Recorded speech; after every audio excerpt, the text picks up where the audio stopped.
মন ঘৰত আছনে? আছো ভিতৰলৈ আহচোন।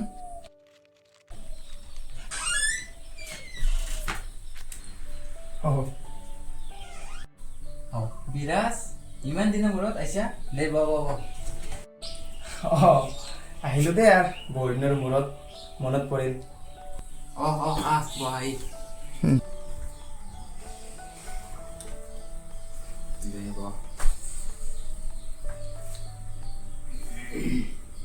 তইও সেই একেই থাকলি, ৰুমটো সেই আগৰ দৰেই আছে, চেঞ্জ নাই। কি কবি ভাই, চাকৰি তাকৰি নাই, কেনেকে কি কৰিম? সেইটো বাকী খবৰ কি? খবৰ আছো দে কিবাকে, কিবা কিবি এক্সামৰ প্ৰিপাৰেশ্যন কৰি আছো ঘৰতে। তোৰ? ময়ো আছো আৰু ডিগ্ৰীটো পাছ হ'ল, এতিয়া বেকাৰে আছো আৰু মা দেউতাৰ মূৰৰ বোজা। কিনো কৰিবি আৰু জীৱনে এইটো। এই ভাই চাচোন, সৰুতে উঠা আমি ফটো উঠা এতিয়াও আছে মোৰ মোবাইলত। চাচোন এইটো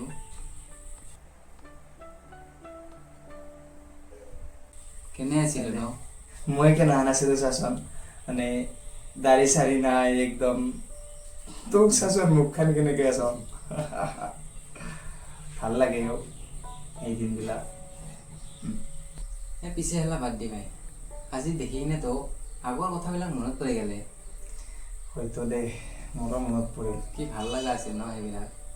সেই একেলগে চাইকেলেদি ঘূৰিছিলোঁ, সেই একেলগে আমি আইচক্ৰীম খাইছিলোঁ, কিমান ভাল লগা দিন আছিল। সেই দিনবিলাক ঘূৰাই কেতিয়া নাপাম দে। না চিন্তা আছিল, না কোনো দায়িত্ব আছিল, সেই মনেৰে ঘূৰি আছিল। হয়, কিনো কৰিবি আৰু জীৱন বয়স যিমান ডাঙৰ হৈ যাই আছো দায়িত্ব বাঢ়ি গৈছে।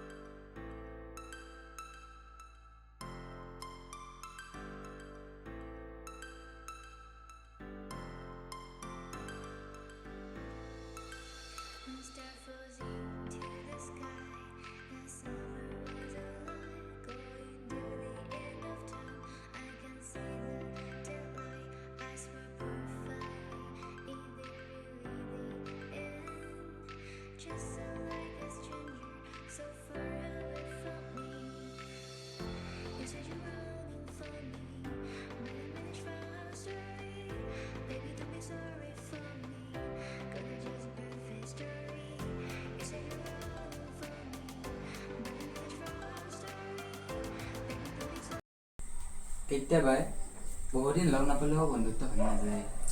সঁচা বন্ধুত্বটোৱে হেনা আনে। হয়, বিশ্বাসী, বিপদৰ সময়ত সহায় কৰ।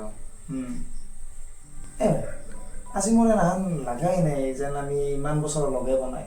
এনাহান লাগছি যেন কালি তোক লগ পাইছিলো আৰু আজি লগ পালো। হয় দিয়া ভাই, মোৰো সেনে লাগছে। ভাল লাগছে লগ পাই পেলাই। সঁচাই নেকি বন্ধুত্বটো এনাহানে নেকি? হয়, বন্ধুত্ব এনেকুৱাই।